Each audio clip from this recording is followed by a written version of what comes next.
तर काय खेळ लावलाय मित्रांनो इथं पाकिस्तान क्रिकेट बोर्डनी. तर आता 6 दिवसाच्या अंतरावर मित्रांनो T20 वर्ल्ड कप आहे.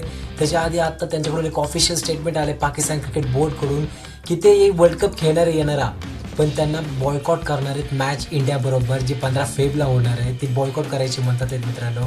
तर तुम्हाला ह्याच्या आधी माहीत असेल तर मोहसिन नक्वीने एक स्टेटमेंट दिलं होतं मागच्या आठवड्यामध्ये की टीम खेळेल T20 वर्ल्ड कप, बट इंडियाबरोबरची मॅच ते बॉयकॉट करणार आहेत आणि त्याच्यावर निर्णय आहे तो येणाऱ्या शुक्रवारी किंवा येणाऱ्या सोमवारच्या आधी कळवला जाणार आहे. तर आज अंडर-19 वर्ल्ड कपची मित्रांनो मॅच होती इंडिया आणि पाकिस्तानची. ऑलरेडी तिथून बाहेर केली इंडियानी पाकिस्तानला अंडर-19 वर्ल्ड कपमधून. तर त्याच्यानंतरच हे स्टेटमेंट आलेले पाकिस्तान क्रिकेट बोर्डकडून की त्यांना ही मॅच जी इंडियाबरोबर होणार आहे 15 फेब्रुवारीला ती बॉयकॉट करायची मित्रांनो. तर इथं फक्त 6 दिवसाचं अंतर राहिले, त्याच्यामध्ये हे असे निर्णय येत चाललेत पाकिस्तान क्रिकेटकडून.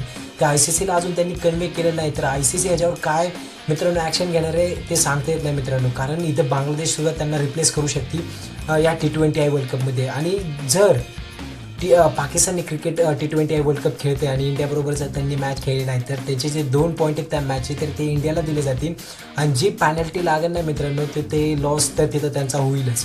तर एकदम खालच्या दर्जाचं इथं पॉलिटिक्स चाललं आहे मित्रांनो पाकिस्तान क्रिकेट करून. तुम्हाला जे कम्पीट करायचं जे तुम्हाला दाखवायचं नाही राग वगैरे काही दोष वगैरे असेल ते क्रिकेटच्या ग्राउंडवर दाखवा. असं करून काही उपयोग होणार नाही आहे. तर तुम्हाला काय वाटतं मित्रांनो ICC काय याच्यावर ॲक्शन घेईल?